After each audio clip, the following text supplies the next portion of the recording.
Bonjour à tous, aujourd'hui je vais vous parler d'un monument de la littérature anglaise, Léo de Hurlevent d'Emily Brontë. Alors tout d'abord, ne vous fiez pas à cette couverture toute fleurie qui peut vous faire croire qu'une histoire douce, délicate et innocente vous attend, puisque c'est tout le contraire. Justement, Léo de Hurlevent fait partie des livres les plus tragiques et les plus sombres que j'ai pu lire. Il y a quelques années, le ton était déjà donné avec ma lecture de Jane Eyre de Charlotte Brontë, qui est la sœur, vous en doutez, d'Emily Brontë. Et ça ne s'arrête pas là, puisque dans la famille Brontë, je demande la troisième sœur Anne, qui a écrit quant à elle La Châtelaine de Whitefield Hall, un livre qui est aussi connu sous le titre de La Recluse de Whitefield Hall. Les sœurs Brontë ont également un frère qui s'appelle Branwell, et ce qui unit cette famille et qui va influencer considérablement leurs œuvres, c'est un destin tragique. Je n'ai pas encore lu La Châtelaine de Whitefield Hall, et ma lecture de Jane Eyre commence un petit peu trop à dater, donc je ne peux pas vous en parler de but en blanc aujourd'hui. Je vais donc me focaliser uniquement sur ce roman aujourd'hui. Un roman où la passion et la mort se mêlent à une furieuse envie de liberté.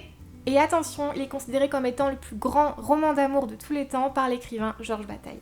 Mais si vous voulez en savoir plus sur Jane Eyre, mon petit doigt me dit que c'est le sujet de la toute nouvelle vidéo de Lemon June sortie aujourd'hui, donc je vous encourage vivement à aller la voir si vous ne l'avez toujours pas vue. Et avant tout, car je sais qu'on va forcément me poser la question, j'ai acheté ces 3 livres dans le coffret qui se trouve derrière moi. Je l'ai acheté d'occasion, mais vous pouvez peut-être le trouver en seconde main aux éditions Le Grand Livre du Mois. Emily Brontë a écrit Léo de Hurlevent à l'âge de 26 ans, c'est son unique roman.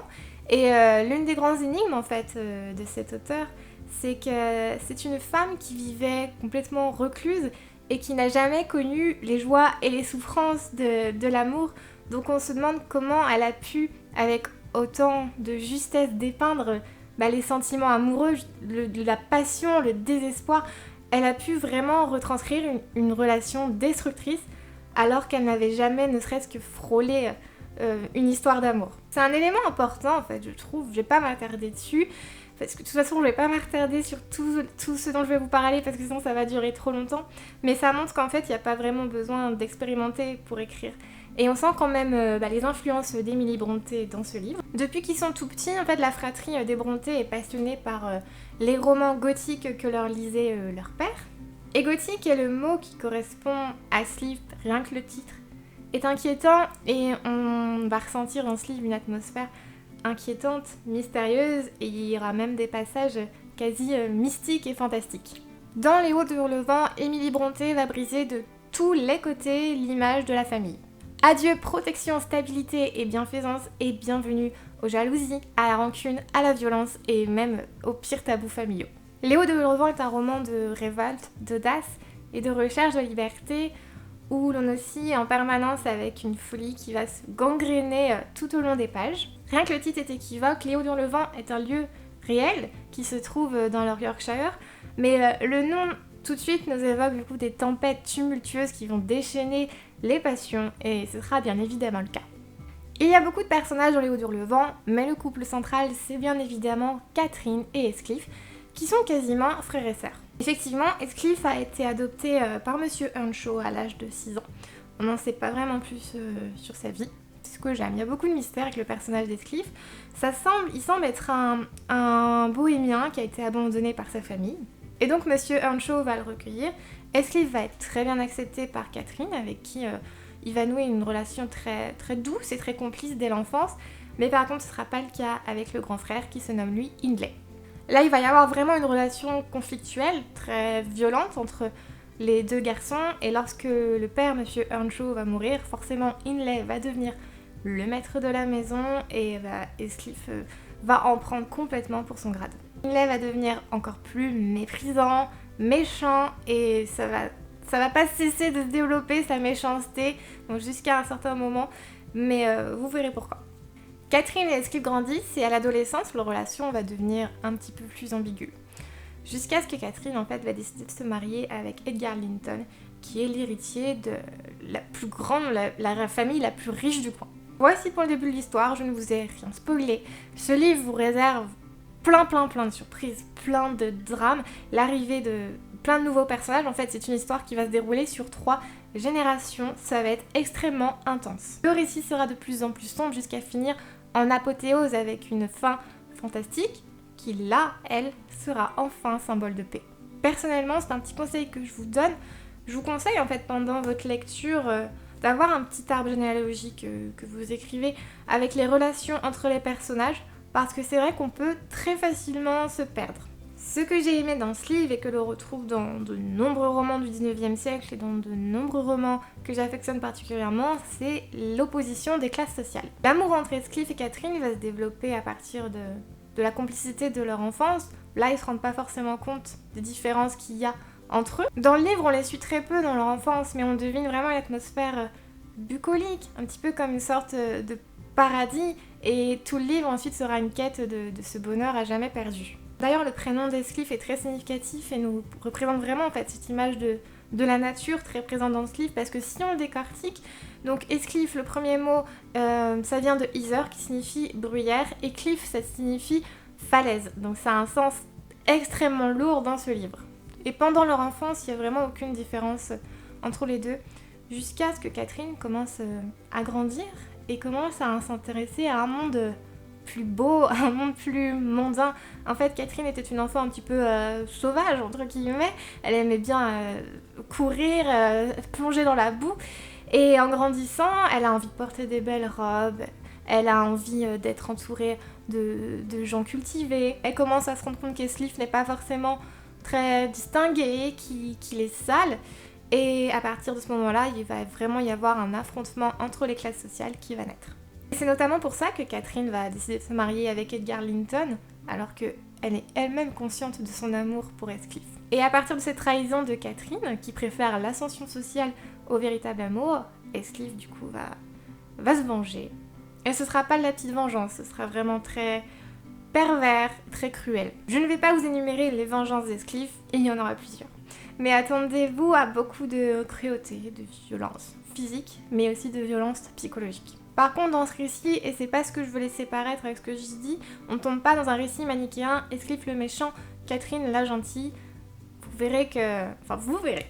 Le mal a une très grande importance dans Léo de Hurlevent, et quand on creuse un petit peu dans la vie des sœurs Brontë, on se rend compte que pour dépeindre la noirceur du personnage d'Heathcliff, eh bien, Émilie Brontë se serait inspirée de son propre frère Branwell. Branwell est un ivrogne, il est accro à l'opium, il a parfois des accès de démence et de folie.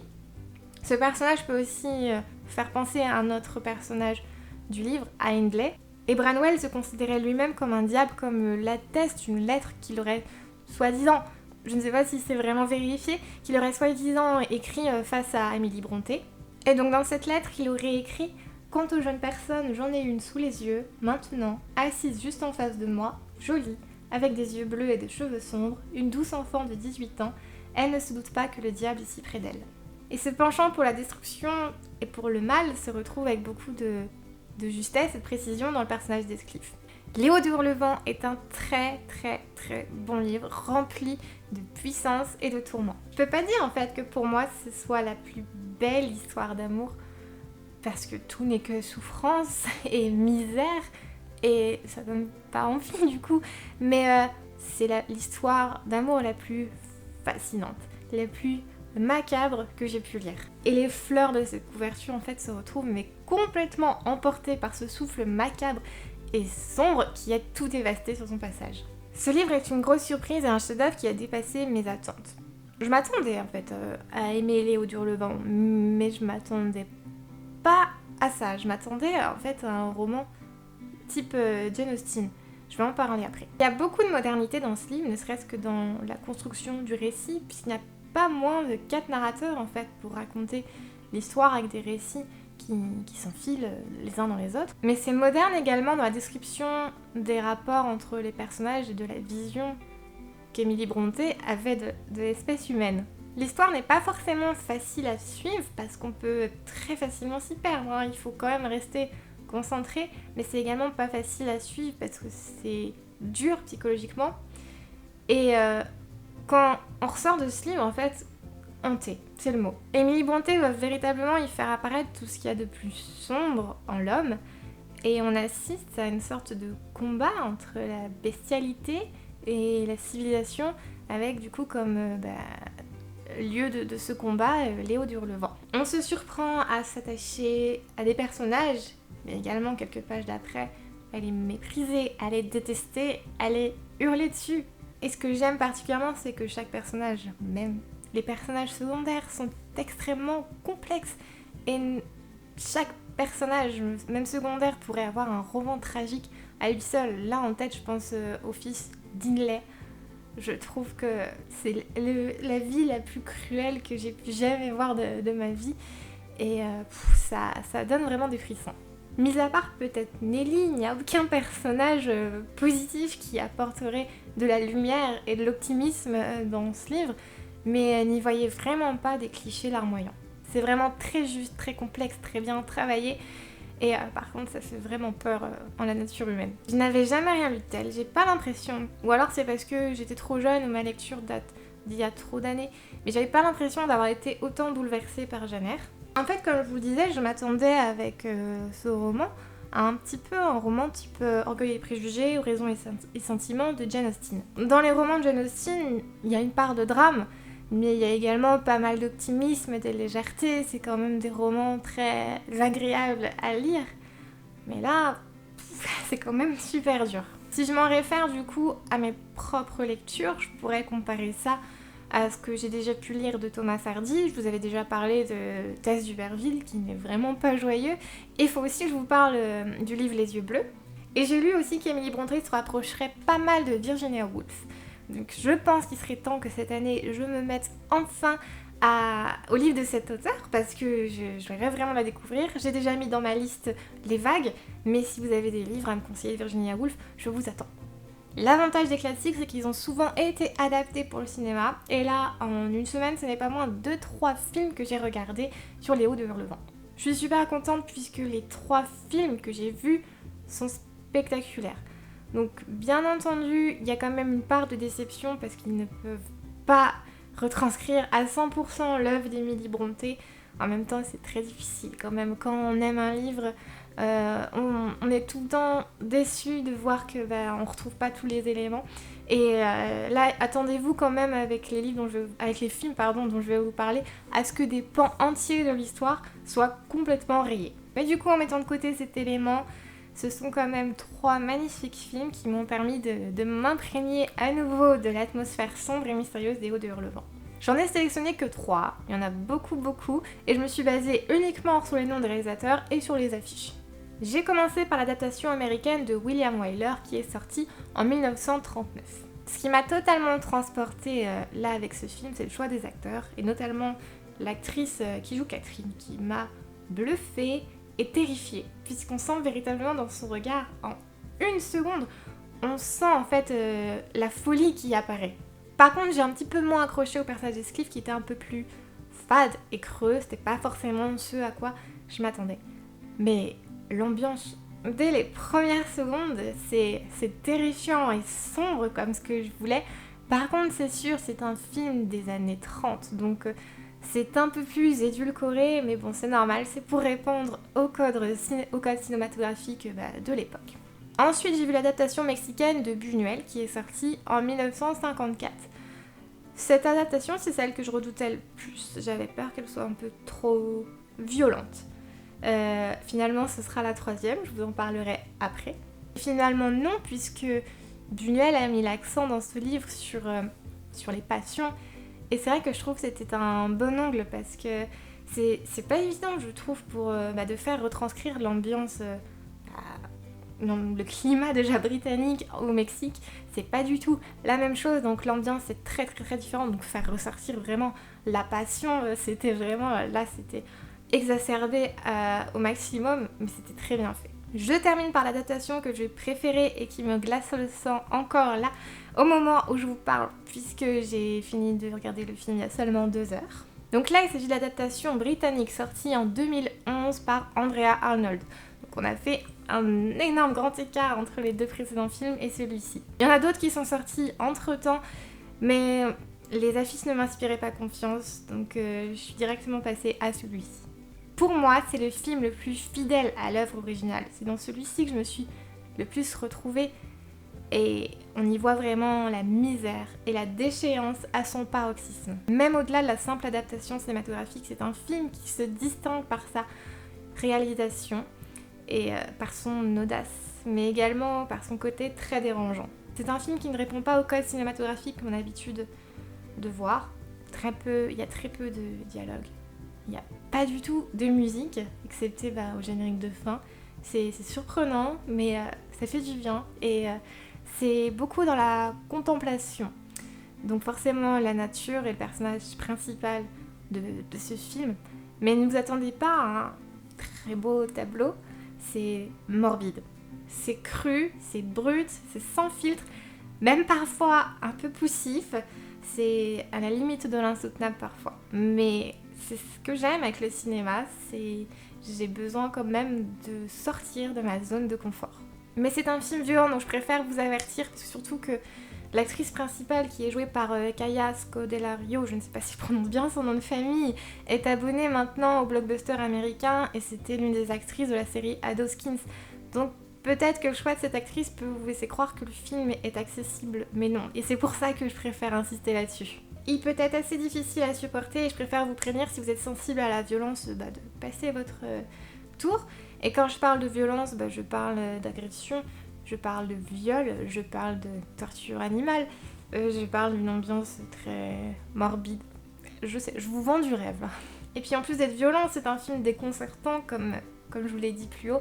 C'est pas un film comme on a l'habitude de voir, mais moi j'aime que le réalisateur, dans ce cas-là la réalisatrice, chamboule tous les codes. Le roman Léo d'Hurlevent est un livre dur à lire, c'est une histoire vraiment brute, remplie de souffrance. Et j'ai aimé en fait que le film là soit aussi brut et aussi difficile à supporter.